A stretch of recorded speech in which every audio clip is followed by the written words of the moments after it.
The In the Money Media Kentucky Derby coverage rolls on with our show that we do in conjunction with our friends at Race Lens. Before we get started, we're going to tell you about this special offer that we have. You can save $300 on a Race Lens annual subscription and get a free year as part of that to In the Money Plus. Fantastic value. Includes our Kentucky Derby package, includes our Breeders' Cup package. It also includes little notes on all the shows we do throughout the years. Extra podcasts this year, for example, free. We do whatever it is, the Pick 5 Oaks and Derby Day, but you'll get coverage of every single race both days if you're an In the Money Plus person. And Race Lens is a tool we're going to be discussing a lot throughout the course of this hour with Race Lens power user Matt Vagvolgyi. Matt, how are things?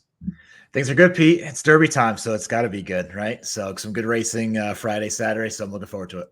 We're going to be looking at some of the stats you pulled from Race Lens. If you're new around here, and we know there's a lot of you, Race Lens is really interesting because it is a traditional past performance tool that you can use, but then also a lot of people use it in conjunction with other past performance tools because in addition to that element of it, there's also a great research element. That's what I think you're known the most for, Matt. But if you could, for the new people around here, give us the 30-second to a minute description of how you use Race Lens and why it might help people in their handicapping/form study. We'd love to start the show with that. Yeah, I mean, it's a way that you can use the full database of Equibase and model it to your ideas and come up with different strategies or try to prove or disprove things that you might hear at the track. But the best part is you're able to model and to research without any type of modeling or computer science, right? So it's very intuitive. It's very easy to select and build these different angles. So for me, I use it as that research database. It gives me ideas of some different things that I'm trying to look at or trying to prove or disprove, and then it kind of flows into my qualitative handicapping. So again, I love it because it does a lot of the statistical analysis for me. It does it very quickly. It saves it. So as I move along throughout the years, it stays there, right? It doesn't leave. I can modify it. But again, it's also helping to support my qualitative handicapping, right? That doesn't replace your knowledge, experience, and what your eyes are telling you and what you've done in the past. It's more of in conjunction. So it's not just stats only, but to me, it's able to help and kind of bring it all together. So for me, it's the ease of use and ability to go through a lot of data very quickly. Let's talk about some of that data very specifically as we dive in here with these stats you pulled about the Derby morning line favorites. Obviously, this one with the odd little nugget that in 2 of the last 5 years we've had the favorite scratched. What did this tell you? Why did you pull this, and what did it tell you? Well, I pulled it in terms of recency, right? Because I think I personally have a bias once they went to the point system that it's a very efficiently run race. And the answer is both yes and no, right? Because we haven't had a winner that's been the morning line favorite in the last 3 runners that have run. It's also been a little bit of a curse, like you mentioned, 2019 and 2023, the morning line favorite has been scratched. But again, I wanted to start here of just very basic. How have favorites done, right? In recent runs of this race, how have favorites done, right? The answer is they haven't won, but they've hit the board every single time, right? So for me, what I take from that, and a lot of what I like to do with the Derby, not to go off on a tangent, but for me, the Derby is more, I like to try to get live to multi-race exotics. I try to play into the race. And then I like to have some fun with the Derby, right? The Derby is 3-year-old bumper cars, right? Going a mile and a quarter. And that's just what it is, right? It's another race. It's a very difficult race. Variance is very high in this race, right? But what I would say, if you're talking a bit, Pete, on previous shows about that kind of reverse key, right? So if you want to play some other horses on top and move around some favorites like Fierceness or Sierra Leone, right, the numbers tell you that they're going to be competitive and have a good shot of hitting the board. So you might be able to play around with them underneath if you want to try to get some value on top. At the end of the show here, Matt, we're going to hold your feet to the fire for some selections. But for now, let's keep rolling through the slides and take a look at the next one you've got there for us. And we'll continue to just talk these through and learn about your approach to racing and also how you use Race Lens in the process. Ooh, I love this one, and I'm going to make it bigger so folks can have a little bit more of a chance to read everything we've got going on. There's been so much made about this post position. There's a lot of people, many more than I would have thought, actually, Matt, who seem to think that this outside post position for Fierceness was a bad thing. It's not far from what I would have picked for him, honestly. But this is really cool because you're not just, I'm saying that anecdotally. You're digging into the data here and pulling some statistical reasons why that may or may not be true. One of the absolute best uses of Racelands, as far as I'm concerned. Talk us through what you found when you examined Derby post positions. Yeah, so looking at this here, and again, you can be very specific of choosing, an exact post position. You can also be more broader. So what I did was I wanted to show, a post position from the outside, and how I came up with, post 15 and beyond is I look at kind of the average races in the US are 12 to 14 horses. So this is a race that does bring the largest field of the year. So I looked at it from a standpoint of post 15 and beyond, to say, how have these horses done? Let's go the last 5 derbies and let's take a look to see how these horses have done here. Now, obviously, you're not going to see a big win percentage because every horse posted 15 plus can't win, right? So that's certainly baked into this. But the idea here is if you bet these horses blind, you have a very nice ROI of over 650% return, right? So to the answer of, can these horses win? It's a resounding yes. 3 of the last 5 Derby wins have come from outside post positions. I know we had a DQ in there, but when you look at it from the sense of can a horse win from the outside? The answer is yes. Personally, I think it gives it more tactical advantage. It's a way to kind of judge the race of how horses are going to run from the inside. But another thing there, Pete, if you can just put that back up of what you can do on Racelands to try to dig into this a little bit more, is when you run an angle on the very bottom, you can see a details tab, and if you click on that, what you're seeing below the stat is what will show up. And what this does, it gives me an idea of, okay, so 3 of the last 5 Derby wins have come from post 15 and beyond. Let's take a look at who's won, and let's take a look at what some of the other horses have done. And it's kind of feast or famine, right? So, I mean, we've got 3 winners in there, and then it really kind of, you go south from there. The next closest is finishing 7th and beyond. So again, it kind of gives me 2 answers here. Number one, yes, these horses can win. If you do like a horse that's posted from the outside, proven to be done. The second thing here is that the public does not give these horses really any chance, and they're not necessarily wrong, right? So if you like some value from the outside, you're probably going to get an outsized price based on historically how the public has bet this race. But those are the 2 things that really kind of talk to me, Pete, especially with a horse like Fierceness that we're looking at from 17. The answer is yes, right? And it doesn't really change my opinion on the horse. Is it ideal? No.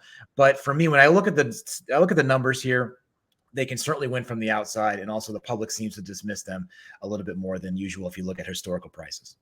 Let's take a look at your next slide, Matt, as we continue this Racelands powered by Equibase discussion. We'll keep it with post positions for now. What did you find when you looked at the post 6 through 10?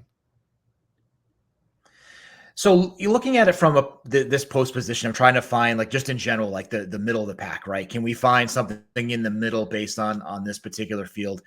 And, what I've noticed here is that, these horses show up. I know it's kind of a broad idea here, but, again, when there's, we were talking before, when there's scratches, this does adjust and change. So I want to look at this more like in general. If we look at this, kind of from a broader sense, how does kind of that middle of the pack do? And you can look at it and see, if you put it up here, of like these horses, hit the board, right? They usually show up. And also too, if you're a super high 5 player, I mean, these are horses you certainly want to take a look at as being a contender here. And we've had some big numbers in here. I mean, Mr. Big News, blowing up the exotics, finishing 3rd in 2020. You've got Obezos, right? So you've got some big prices in there, Mandaloon as well. So you've got some nice prices in there. So again, I kind of look at this here as the middle of the pack, again, does usually show up. And if you're kind of in the deeper, exotics within the race, I think something to pay attention to as an include to try to get some value in those exotic bets. Very interesting. Post position, of course, just one of the ways we can look at the races. through the lens of Race Lens, as it were. Well, why don't we continue on down the line and take a look at some other ways that that this tool gets used? Matt, we'll take a minute here also to tell folks we want to hear from you. Let us know in the comments. Maybe you're a Race Lens user already. Let us know a favorite way that you use it, or just give us some comments on what you think of these stats. Maybe give us some ideas of other stats to pull for future shows. We love the idea of interacting with the audience and continuing the community that we have over here at the In the Money Media YouTube channel, which we encourage you to subscribe and click that notification bell so you never miss any of our content. This is an interesting one, a class angle. You don't often hear that much these days about class angles, and maybe there's a reason why. Talk us through what you found here. Yeah, this has been more of a broader like handicapping discussion, and it kind of flows into an analytic discussion of just, I'm looking at the highest average earnings, right? Something that could be very simple to look in past performances of who is the most decorated horse coming into the race. And, again, I've had discussions with several people on this. I think Sean Borman and I were talking about this recently, feeling like it's a bigger deal if you look at a circuit like Hong Kong versus the US, with just, you can run the same race at Santa Anita and also at Kentucky Downs and have just completely different, purses for those. So it's kind of tough there. But I wanted to take a look to see, like, it could be one of those easy, okay, let's look at who's the most decorated horse coming into the race. And I also wanted to see if these horses were actually bet, right? So off the top, right? So if you bring that back up again, Pete, it's if you look at it from the last 5 derbies here, 0 of them have won, right? They have hit the board. Again, small sample here, but they have hit the board for both plates and show. But what I found interesting here is, Pete, is that 4 out of the 5 last derbies where the horse with the highest average purse earnings coming in were at 6-1 or less, right? So it was Taba, Essential Quality, Tis the Law, and Game Winner. So again, these horses are being bet, and I thought it was interesting to take a look to see if that stat would actually show up in the betting pools, and I think it does. And this year, if you want to look at the horse that comes in with the highest average earnings, it's going to be the 11 Forever Young, the Japanese are at 10-1. So I thought this was interesting. Again, looking at just kind of some basic ways where you can take, like, the idea, like we've done in the past, Pete, we're doing today. These are very basic research angles. What it does, it kind of gives you ideas to then say, okay, let's put that in, but let me kind of dig in a little bit more, right? Let me dig in more to pedigree. Let me dig in some more that can help. So I thought that stat was a little bit interesting, and it does show that these horses are being bet. I want to just take a second to discuss a more macro idea. I can hear somebody who maybe studied statistics for a living watching along, Matt, screaming at the screen at this point. Your N is 5. How are you drawing any conclusions? Blah, blah, blah. I want to point out a little bit of the difference between the kind of stats you look at to make a decision about a medical trial versus the way we use stats in horse racing, which is, once you get something really established, once you have a sample size that's big enough, I'm going to go out on a limb here and say very often that's going to just be baked into the price. And where you can find opportunities with a product like Race Lens or with statistical study in general in horse racing is finding that trend when it's writ small before it maybe extrapolates and gets writ large. And again, we're not using stats as our only thing to make betting decisions. At least you and I know don't do that, Matt. We're using it as one factor of many. And maybe that little tilt you can get from a 5-runner sample is something that can be incorporated and help you turn your plays into winning ones. Am I describing that right? And how would you describe the utility of these small sample size windows when it comes to betting the horses? Yeah, sometimes the short sample just isn't enough, right? Isn't enough to really help you make that decision.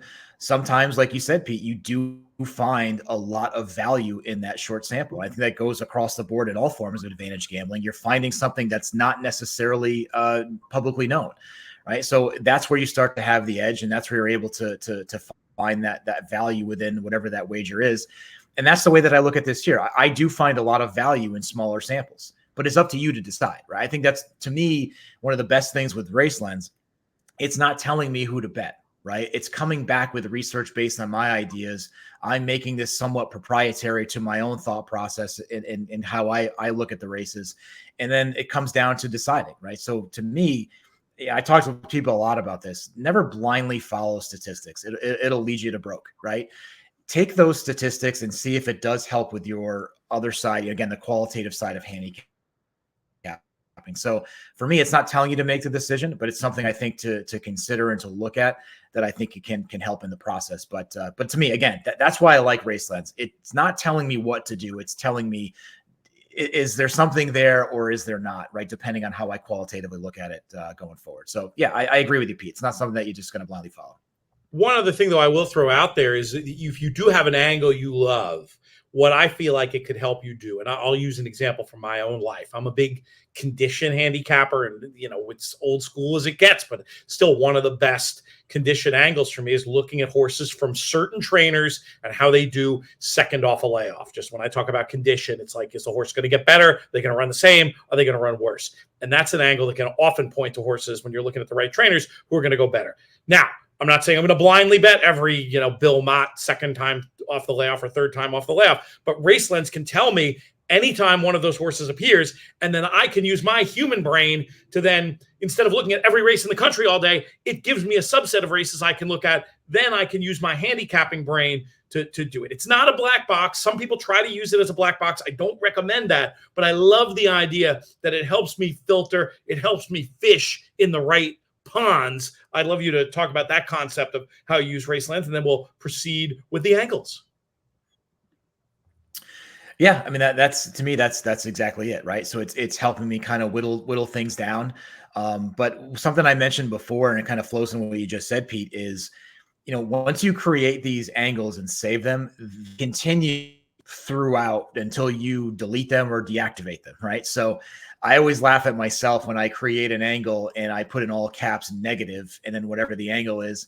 And then you look at, 6 months, a year down the line, and that particular angle turns green, right? What that means is it's turned into a positive ROI, or it meets the threshold of win percentage that I'm looking at. So that's kind of funny. So you see, but I want to, that's an important point. And again, I'm glad you brought that up, because that's one of probably the biggest things that I like to look at as I go along, is I can see trends, especially with pace, right? Especially with just certain circuits of how they change. Like Gulfstream turf to me comes to mind with horses on the front end routing when there's not a lot of rain over a period of time. Seems intuitive, but it's an angle that tracks, and you can start to see the value early on, and you're able to grab that value. So for me, it also helps in terms of the trends of what you're seeing, pace, post position, right? Use a lot of the post position stuff for Saratoga.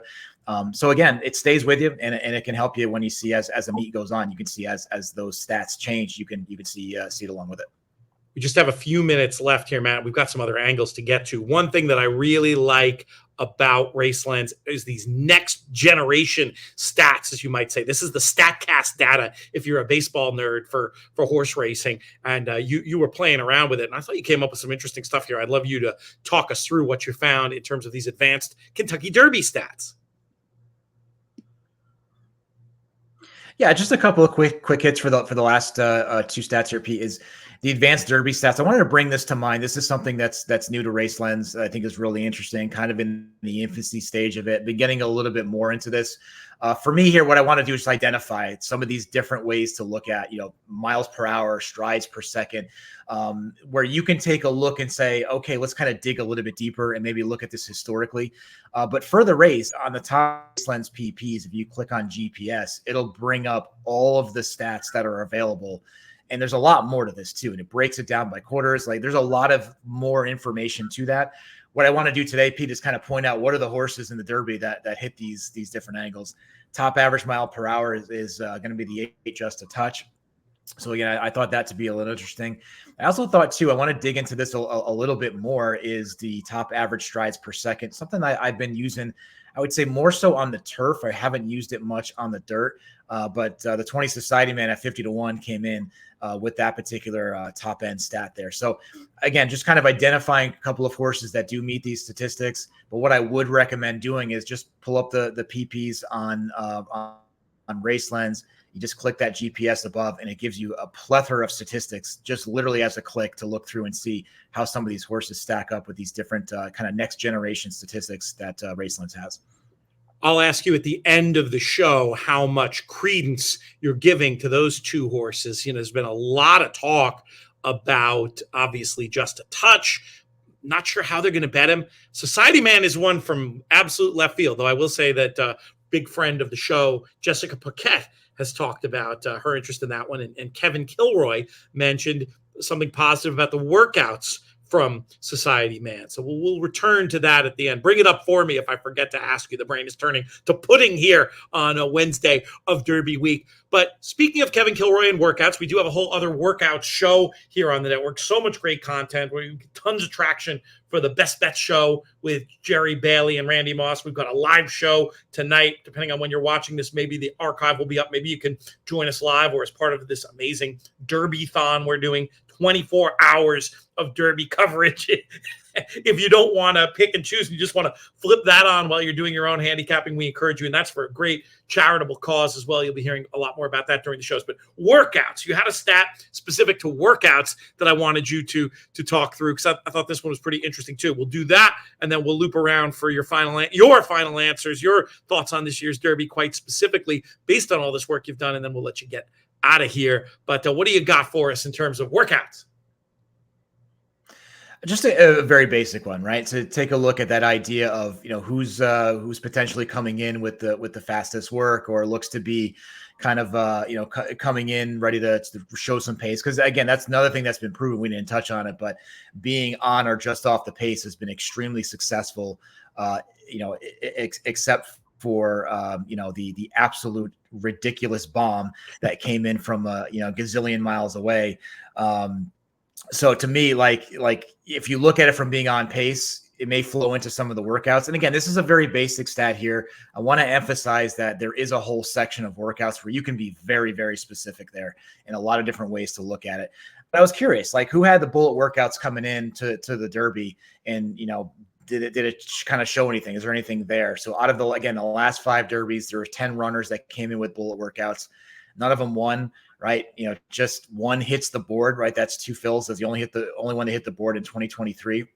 So again, not necessarily something you want to lean on when it comes to the Kentucky Derby, which may seem obvious, but again, these are some of the things I think the public kind of reverts back to and say, okay, well, who's working into this race and equating that that bullet, right? That easy identifier in there to say, well, this horse is certainly coming in ready to fly. And again, I don't think it really doesn't mean much here. So again, something interesting, a little basic, but I want to emphasize again, you have the ability to really dig a lot deeper into the workout section when it comes to workouts and race lines.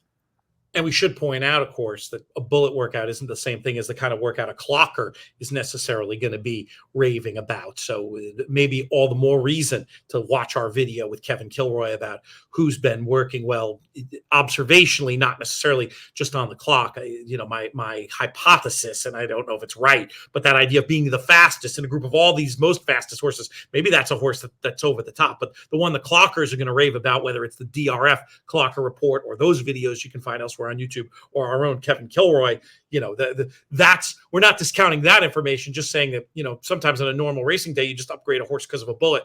Maybe not the shrewdest move when it comes to this year's Kentucky Derby. Okay, time for the rubber to meet the road, my friend. Give me your short list, a general thought on racing approach, or a confident selection, depending on where your brain goes when I ask you what you think of this year's Kentucky Derby. Man, I'm not going to be, at this point, not incredibly creative. I have gone back and forth on Fierceness, of looking at this horse in terms of what horse is going to show up, had it his own way on the front end. But again, I keep going back to how confident I was in this horse, looking at the Florida Derby. And it's more just on pace figures. And I go back to the pace figures that I generate and looking at this horse's early pace, able to settle. I've talked before about this. I call it a U-shaped pace profile, where a top or close to the top early pace, kind of middle of the pack, middle pace, and then a strong late pace. That's exactly what this horse has. And some of these pace numbers are off the charts. So I think I had like a 122 on a late pace for him last time, and it just made me think, like, this horse should hit the front end, should be able to settle, has that high cruising speed, but is able to really kick on and close. I don't think we saw that. So I think that might be some of the idea. And I keep going back and forth on that. But right now, I'm certainly going to key in on Fierceness. I understand it's the favorite here, but usually favorites, you find a little bit of value there because the long shots tend to be not so much the value. Even if they're 30-1, they should be 100-1. But for now, I'm leaning in on Fierceness to play around in the exotics. The one I really do like, but it seems like everybody on the planet likes too, is Anna Marie. I just feel that this horse is coming into the absolute best race. And again, it's more of profiling how this horse is run, looking at pace figures as well. I think this horse is sitting on an absolute monster race. Not necessarily going to push me away from it. But Pete, I'm curious to get your idea as well in terms of like a projected odds. But I was hoping 30-1 on this horse, maybe 25-1. I think it's going to be a lot shorter than that, just given all the chatter I've heard. So, but the top horses that I'm looking at are Fierceness, Anna Marie. Again, you can't discount Sierra Leone either. I was against that horse at Keeneland, but not necessarily. I didn't think the horse can win. It was just more of the dynamics of that race, how it's set up. And you could take a lot of positive with a negative being knocked out of a sequence, but also looking at how that horse ran. That horse ran a Kentucky Derby style race, right? I mean, just had not all kinds of trouble, but had to kind of get around horses and that type of run that usually wins the Derby, what you saw with Sierra Leone. So certainly, again, I just think that inside post, to me, I know a lot don't feel that's a big deal. I actually think it is. I think the inside post is going to be a bit of a negative for Sierra Leone. I think Fierceness from the outside is going to be no issues whatsoever. And then I like Anna Marie rolling late as well. So those are not totally creative, but again, those are my plays and want to try to build some value around those. We're reading from the same hymn book or singing from the same hymn book here, largely. I think you might be right. Anna Marie has so much positive buzz. This horse might end up being more like a 12 or 15 than a 20 or 30, I think. like we were projecting, which does make him less interesting. But hey, I'm not getting off at this point. I've been ringing that bell for far too long. Speed round, because we're over time, but I want to come back to those stats you pulled on Society Man in just a touch and ask you if those make you inclined to throw them in. And I'd be remiss if I didn't ask you what your approach was going to be to the Bob Dylan hunch play in this year's Kentucky Derby, Forever Young. So if you can just give me quick thoughts on those three, we'll let you get out of here. Yeah, well, in terms of those next generation stats, those different ways to look at the race, to me, it's not necessarily pushing me to play those horses. Again, I think it's interesting to look. I think those types of stats will have me put those horses in some of the broader exotics. I don't necessarily think to include on pick fives at this point. I might. But again, I think those stats kind of break the race down a little bit different, that I think can place them in either the second, third, or fourth, or even the fifth spot, which I do play the high five in the Derby. It's something I don't play really all year except for the Derby. So that, I think that's kind of where I would look to place those horses there. It's kind of too early to tell. Hopefully to kind of get some more information, the more kind of back data we have on those, I think will be helpful. But again, not necessarily giving me the automatic push to bet, but I think will certainly incline me to use in some of those deeper plays. I will come back to you for a quick thought on Forever Young, but I do want to just mention, you mentioned the super high five. That's the topic of our how to make $100,000 at this year's Kentucky Derby video. I think JK and I both came up with some realistic ideas, and our friend Eric Bialik did some amazing digging about, almost surprisingly, how inefficient that bet is and what a good pool it might be to fish in if you've got the budget. It's a high risk, high reward proposition, but I'm glad you mentioned it. And we do have that video, how to make $100,000 at the Kentucky Derby. Again, subscribe to In the Money Media. Look at all our Derby content. That's the best way to make sure you don't miss anything that you want to see. And we've also got great content, audio only, including our Pro Player Roundtable. Sign up for the In the Money Players podcast, wherever you get your pods. Just 1 minute left before we were absolutely out of time here, Matt. But I do just want to take your temperature on this horse, Forever Young. I'm not as high on this horse as a lot of people are. I think the dynamics of this race, the way I project it, I actually don't feel that this horse will be very much suited. I come up with a pace figure that I kind of stole from an international source that I use for other racing jurisdictions of creating what I call a settle score. So it's a kind of another pace figure of where I expect these horses to settle into the race. And I just feel that Forever Young is going to be in a very difficult spot. That's just my opinion.